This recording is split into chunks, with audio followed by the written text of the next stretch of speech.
Rockstars and motorcycle racing seem to be two worlds apart, but one rider proved that you could be any of the two, but not in the way you would think. He was the most probable rockstar motorcycle racer ever because of the many aspects of his personality he displayed. He grew his hair long, drank like a rockstar, and when it came to the women, he definitely had something going on there. He drove fast cars and even performed at the huge Italian San Remo Festival and cut a couple of singles at the beginning of 1980. Marco Lucchinelli was popular on and off the track and even earned the nickname Crazy Horse, which was well deserved. You could say he was crazy just as he was fast, a crazy horse. But with all the good bits came his bad bits too. The motorcycle racing world was shocked when they heard that Marco had been arrested on the 6th of December 1991 because they suspected he operated an international drug ring. Could he really have been doing that? Marco had attained the greatest possible feat in motorcycle racing by claiming the 500cc World Championship title. He was victorious in 6 Grand Prix races for the 500cc class from 1975 to 1986, took 9 fastest laps and 9 pole positions with 9 podiums. He rode the Suzuki RG500 at the 1981 World Championships, even before Randy Mamola, Kenny Roberts and Barry Sheene. After finishing his GP career, he proceeded to claim the Battle of the Twins race at Daytona in 1987 with a Ducati 851, then added 2 more victories in the 1988 Superbike World Championship, the first ever. Marco then later became Ducati's team manager the following year. At that time, he was arrested with 4 other men who had been suspected of smuggling drugs. Marco convinced the prosecution that he was only being supplied with them and not dealing in them, and that he was addicted to taking them. It turns out that Marco had begun using them some years after he became a rider and was addicted to it very fast and became a constant user just a few months before he was arrested. Could it have been the stress he experienced on the racetrack that made him take them to try and find some relief? Marco never said why he decided to take such a turn, but he managed to persuade the court to give him a shorter sentence because he was only using and not running the operation, as it had been suspected. He was lucky because that's what the judge concluded. Rather than facing 30 years in jail, he got a shorter sentence of just 5 years and 4 months, but he only spent 3 months in Doza prison. Then another house arrest for 5 months at his luxurious home, where he stayed with his wife and kids at Imola. After the incident, he talked about what he'd gone through and confessed that spending time in prison helped him to become a better version of himself, free from his addiction. However, it didn't end there for Marco. He would later have to deal with something more tragic when his son passed away. His son, Cristiano Lucchinelli, emulated his father and together with his father, mother and sister ran a motorcycle riding school for on-road training and track training for professional racers. Cristiano was just as good as a rider as his father, and had it not been for the tragic incident, he may have achieved so much more. Even with all he went through, the good and the bad, Marco was good at racing, and he proved that over and over again throughout his career. Let's take a closer look at what made him win the 500cc championship. His racing career. Marco kicked off his road racing career during an endurance race at La Verda in 1975. He displayed good riding skills and caught Yamaha's attention, who sponsored him with a bike so that he could ride at the Italian National Championship, and then the nation's 350cc class Grand Prix in 1975. He was at the 500cc 1976 World Championship riding a Suzuki and took 4th place overall, after claiming 2nd place twice and 3rd and 4th place.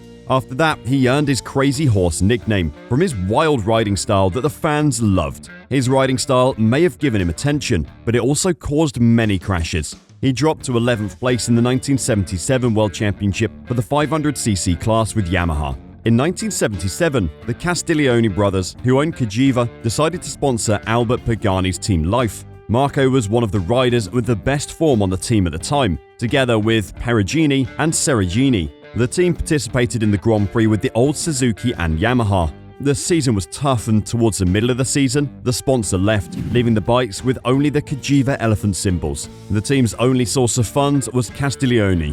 Fortunately, Marco won his first GP riding a Yamaha TZ at the Dutch circuit at Assen, also known as the Cathedral of Motorcycling. The victory was an unexpected success, allowing the Castiglione brothers to re-engage the Yamaha Harley-Davidson racing division, which had long been obsolete. To honor MV Agusta, they painted the motorcycles red and silver, and who else could ride them if not Marco Lucchinelli? The season was tough for Harley-Davidson as they suffered from reliability problems. The best thing they could count on during the period was the win during the British Grand Prix at the Silverstone circuit. Cagiva was experiencing a lot of difficulties and left Marco with no choice. He decided to come back to Suzuki for the season of 1978 and 1980, where he claimed his first Grand Prix victory for the 500cc class at the Nürburgring. Randy Mamola and Kenny Roberts took the lead, while Marco fell behind them at the end of the season. He was still determined to do better, and it would seem like luck was on his side, because the year that followed turned out to be his lucky charm. His good year came in 1981. He started the year by taking down Kenny Roberts at the non-championship rally at the Imola 200 in Italy. He then had 5 wins in the Grand Prix, with a Suzuki backed by Roberto Gallina. He then fought Randy Mamola towards the final race and took the 500cc World Championship. He accepted a contract to ride for Honda in 1982 with their NS500 3-cylinder bike alongside Takazumi Katayama and Freddie Spencer. That season didn't go as well as he expected, as the Roberto Gallina Suzuki team took the championship he'd claimed the previous year. The season of 1983 was the same. He did his best, but it seemed like nothing was working out for him. So he moved to Team Cagiva for the seasons of 1984 and 1985, then left Grand Prix racing. Marco attempted his luck at auto racing and competed in the Formula 300 season in 1986 with a Lola Ford.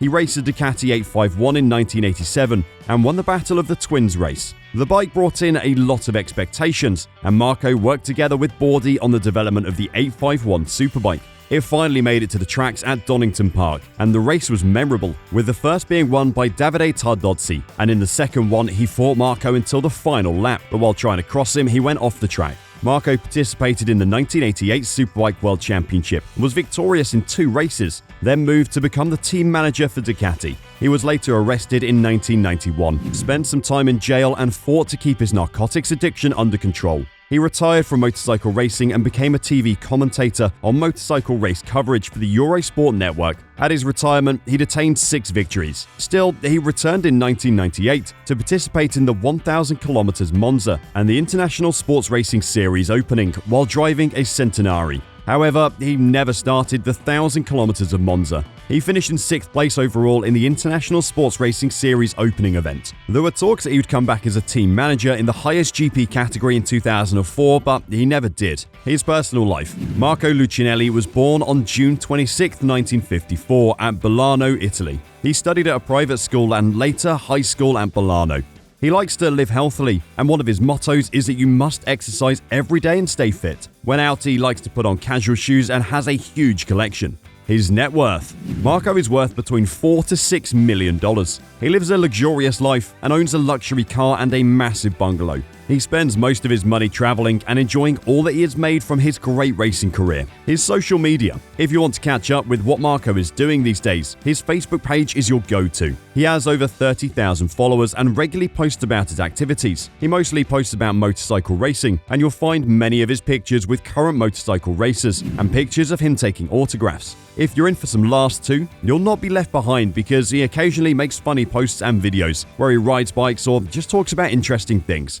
Marco may be old, but he's not too old to do the things he loves, and his number 1 is motorcycle racing. He cannot seem to get enough. Marco has lived through it all, from being a rock star, his wild riding style, conquering addiction and dealing with the death of his son. He took to the tracks and made the best out of it. He may not be hot news now, but he will always be remembered for all the great performances he gave on the racetracks. Marco, the Crazy Horse, or as he was also known, Lucky.